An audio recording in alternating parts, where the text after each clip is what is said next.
Namaste. Happy Naturopathy Day to you all. Today's theme is Naturopathy, Self-Reliance for Health. Self-reliance is depending on your own self, inner power and inner potential, inner resources. For that to happen, self-empowerment is the key, which I am going to talk about. Self-empowerment is taking charge, taking control of your own life.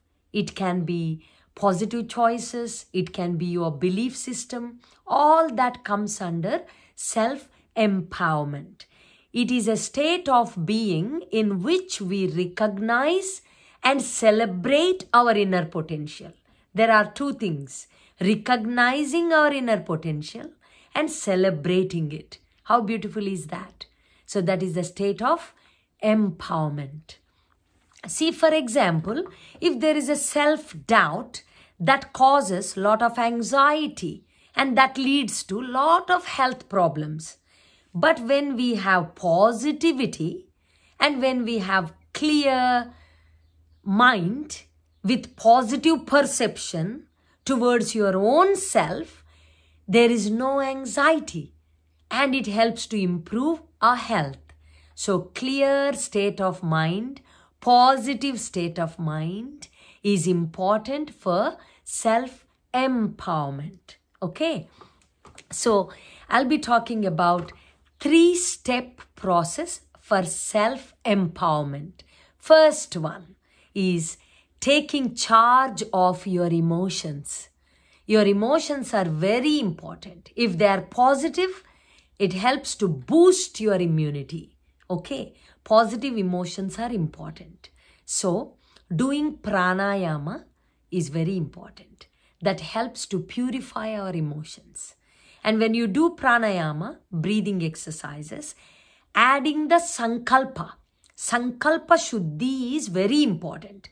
Extending the sankalpa into action is the key for self-empowerment. So what is sankalpa? I want to be happy. I want to be healthy. So that is sankalpa. And what is the action? Pranayama or the prayer. So when you take a deep inhalation, welcome the calmness or happiness or good health. And when you exhale, letting go of negative emotions.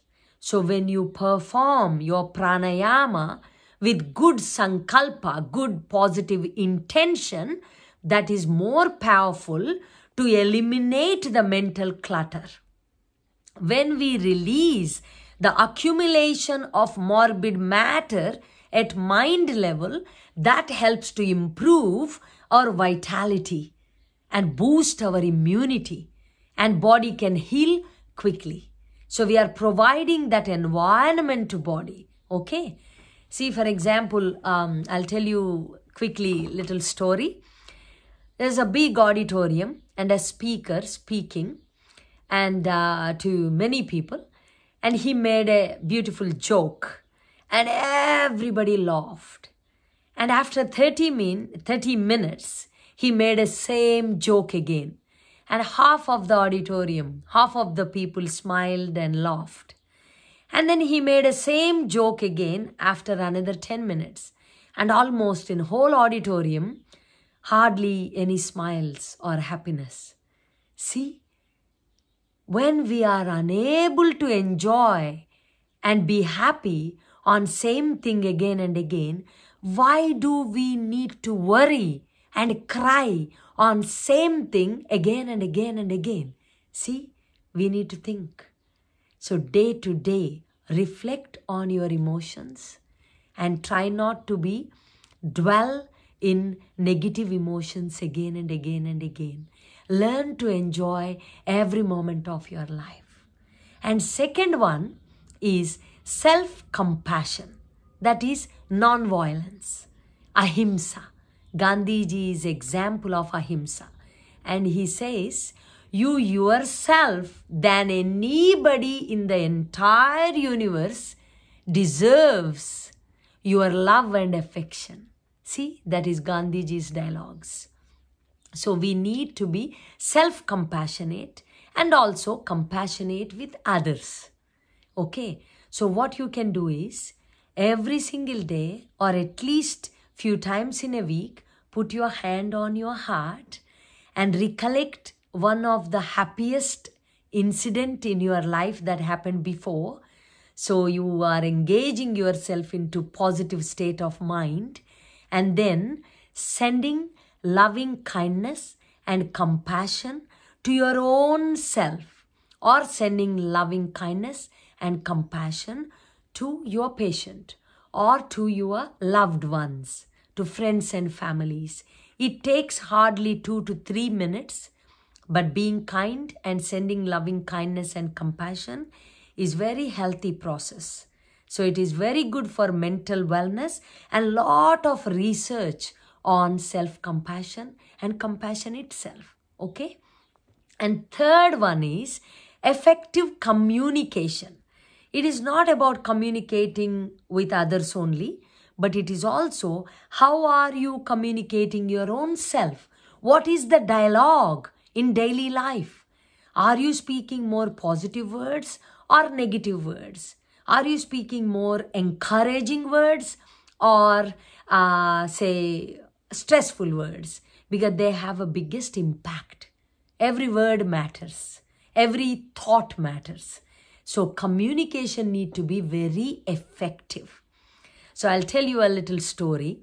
One day, goddess Lakshmi Devi and Saturn, Shani Deva, was arguing who is beautiful. They want to know who is most beautiful, either Shani or Lakshmi. Then they couldn't conclude their argument, so they went to goddess Saraswati for the judgment. And goddess Saraswati told to Shani, can you please walk that way? And Shani was walking that way. And Saraswati told to Lakshmi Devi, can you please walk towards me, coming in? Like that. And Lakshmi Devi walking towards Saraswati. Then she told to them, when Lakshmi Devi walks in, she is more beautiful. When Shani Deva walks out that way, you look more beautiful. See, she was so intelligently presented in a positive way that two of them are beautiful, but one when they come in, other one when they go out. So it is the fact, but you have to present very tactfully. So instead of saying Shani is bad, you are tactfully presented. When you go out, you are more beautiful. So like that, we need to learn the language in a positive way. Like instead of saying, I'm tired, I'm sad, I'm really stressful, all the dialogues, if you could say, even though I'm feeling sad and it is challenging, I welcome the happiness into my life. Even though it is challenging to be such and such, I welcome and I believe, I trust. So this sort of dialogues and communication will be very effective in relation to mental wellness and in relation to self-empowerment. Okay? So self-compassion, effective communication, and positive emotions are very important to be empowered. Okay? So take charge and take care of yourself. God bless. Thank you so much. And Gandhiji says, whatever you do today, that is important for your future.